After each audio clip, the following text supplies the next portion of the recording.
അല്ലെങ്കിലും കുറച്ചധികം കഷ്ടപ്പെട്ട കാര്യങ്ങളൊന്നും ആരും കാണാറില്ല. അതുപോലത്തെ ഒരു വർക്കാണ്. കുറച്ച് പേര് കണ്ടിട്ടുണ്ടാവും, അധികം ആരും കാണാതെ പോയതുകൊണ്ടാണ് ഞാൻ ഇത് ഒന്നുകൂടി പോസ്റ്റ് ചെയ്യുന്നത് കേട്ടോ. അപ്പൊ കണ്ടവരായാലും കാണാത്തവരായാലും ഒന്ന് കണ്ട് സപ്പോർട്ട് ചെയ്യാൻ മറക്കല്ലേ. അപ്പോൾ അതാ ഇതുപോലെ 2 കാർഡ്ബോർഡ് റോൾ എടുത്തിട്ടുണ്ട്.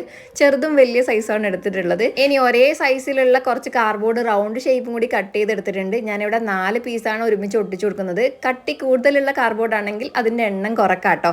എന്താ ഇതുപോലെ നീറ്റായിട്ട് ഇരിക്കാൻ വേണ്ടിയിട്ട് മാസ്കിൻ ടേപ്പ് ഒന്ന് ഒട്ടിച്ചു കൊടുത്തതിന് ശേഷം കുനുകുനാ കട്ട് ചെയ്തിട്ട് നല്ല രീതിയിൽ ഒന്ന് ഫോൾഡ് ചെയ്ത് കൊടുക്കുക. ആ ഒരു അറ്റം ഭാഗം ഒന്ന് നീറ്റായിട്ട് ഇരിക്കാൻ വേണ്ടിയിട്ടാണ്. ഇനി ഹൈറ്റിൽ കുറച്ച് വ്യത്യാസം വരുത്തിയിട്ട് കാർഡ്ബോർഡ് റോൾ ഒന്ന് കട്ട് ചെയ്തെടുക്കുക. അതിന്റെ മുകൾ വശത്തായിട്ട് ഇതുപോലെ ഒരു ഹാഫ് പോർഷൻ കട്ട് ചെയ്ത് മാറ്റുക. ഇത് ഫിക്സ് ചെയ്യാൻ വേണ്ടിയിട്ടുള്ള ഒരു പോർഷൻ കിട്ടാൻ വേണ്ടിയിട്ടാണ്. മുകൾ വശം ഒന്ന് നീറ്റാക്കി എടുക്കാൻ വേണ്ടി ഇതുപോലെ ഒന്ന് ഒട്ടിച്ചു കൊടുത്തിട്ടുണ്ട്. ഇനിതാ ആ ഒരു റൗണ്ട് ഷേപ്പിലേക്ക് നമ്മളൊന്ന് അറ്റാച്ച് ചെയ്ത് കൊടുത്തിട്ടുണ്ട്. കംപ്ലീറ്റ് കളറും കൂടി ചെയ്തപ്പോൾ നല്ല അടിപൊളിയായിട്ടുള്ള ഒരു ബാംഗിൾ ഹോൾഡർ റെഡി ആയിട്ടുണ്ട്. എന്തായാലും കുപ്പിയോളം ഇഷ്ടപ്പെടുന്ന കൂട്ടുകാർക്കൊക്കെ ഒന്ന് ഷെയർ ചെയ്തോ. അപ്പോൾ ഈ ഒരു വീഡിയോ ഇഷ്ടപ്പെട്ടാൽ ലൈക്ക് ചെയ്യുക, കമന്റ് ചെയ്യാൻ മറക്കല്ലേ.